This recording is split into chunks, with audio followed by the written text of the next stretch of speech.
इतिहास के कुछ खौफ घटनाएं जो आपको दिमाग को हिलाकर रख देगी। इतिहास की सबसे डरावनी घटना, जब 3400 फीट पर अचानक एक प्लेन बिना पायलट के चलने लगा तो क्या होगा। वीडियो पूरा देखें और बिना स्किप किए हुए। यह खौफ घटनाएं अगस्त की है। यह सुबह और होने के पश्चात की घटनाएं हैं, जिसमें हवाई अड्डे से एथर्थ हवाई अड्डे के लिए बढ़ी थी।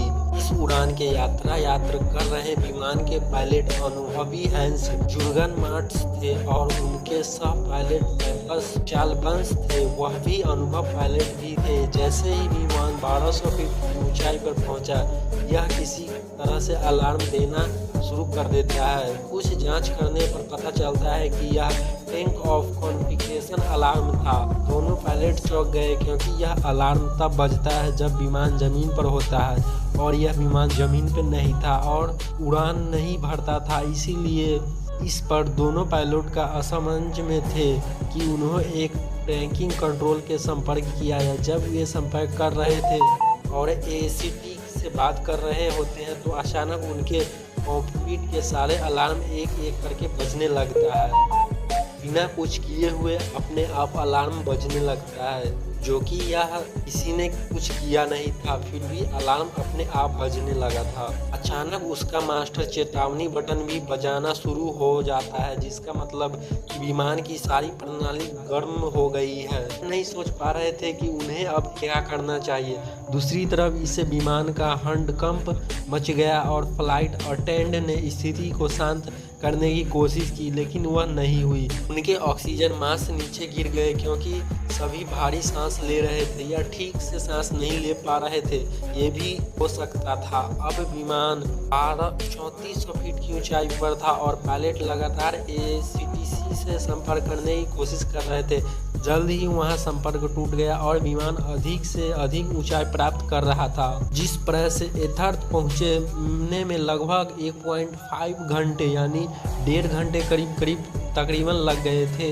एटीसी उड़ान के साथ संपर्क बनाने की कोशिश कर रहे थे, लेकिन वे ऐसा करने में अभी भी असमर्थ है। हालांकि यह विमान सीमा के अंदर पहुंच गया, लेकिन उसका कुछ पता नहीं चला और ग्रीस में वह F-16 जेट के विमान की तलाशी लेने को कहा। दोनों जेट विमान ढूंढते और उनमें से एक कॉकपिट के अंदर देखने के लिए पाल के करीब पहुंच जाता है। वह देखकर चौंक गया कि विमान में कई व्यक्ति था और वह पायलट बेहोशी की हालत में फर्श पड़ा था।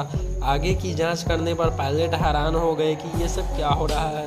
विमान के बगल में 2 फाइटर जेट उड़ रहे हैं और उन्हें कोई नहीं देख रहा था। इसके बाद दोनों पायलटों ने देखा कि अचानक एक व्यक्ति केबिन में चल गया और पायलट की जगह ले जाता है। फ्लाइट जेट के पायलट यह पूछने की कोशिश कर रहे थे कि विमान के अंदर क्या हो रहा है और क्या नहीं हो रहा है, लेकिन वह बोल नहीं पा रहा था। उस समय की बात है जो 11:15 बजे विमान को बायां इंजन काम करना बंद कर देता है और हो जाती है कि केबिन में प्रवेश करने वाला व्यक्ति स्थिति को अपने नियंत्रण में लेने की कोशिश करता है, लेकिन वह ऐसा करने में असफल रहता है, यानी कि नाकामयाब रहता है। अब दूसरे इंजन ने भी काम करना बंद कर दिया और विमान एथर्स के पास 40 किलोमीटर की दूरी पर दुर्घटनाग्रस्त हो गया और विमान के अंदर मौजूद सभी लोगों को दुखद मौत हो गई और इसमें काफ़ी लोग मारे गए और काफ़ी लोग जख्मी भी थे।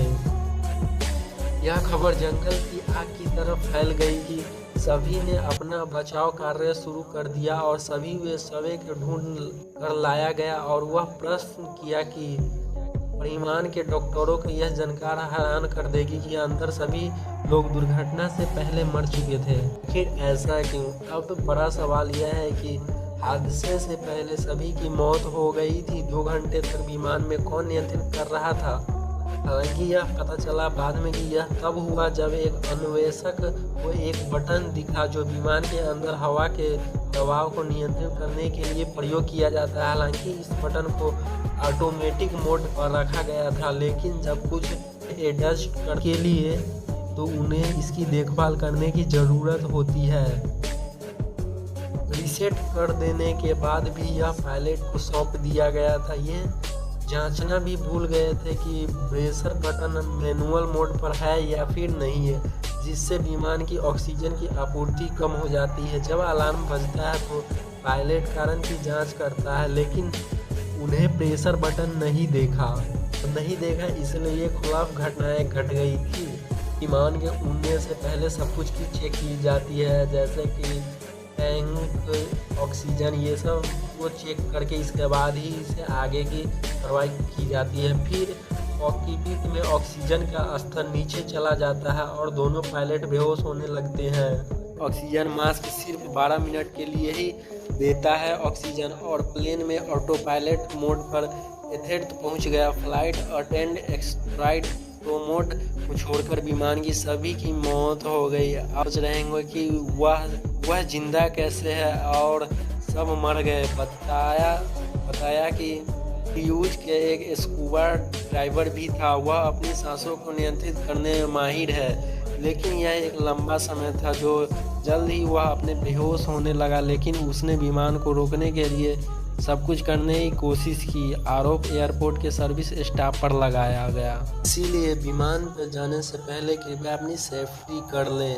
वीडियो से कोई जानकारी ही मिली हो तो चैनल को सब्सक्राइब कर दें, और ऐसे ही वीडियो मेरे चैनल पे मिलती रहती है।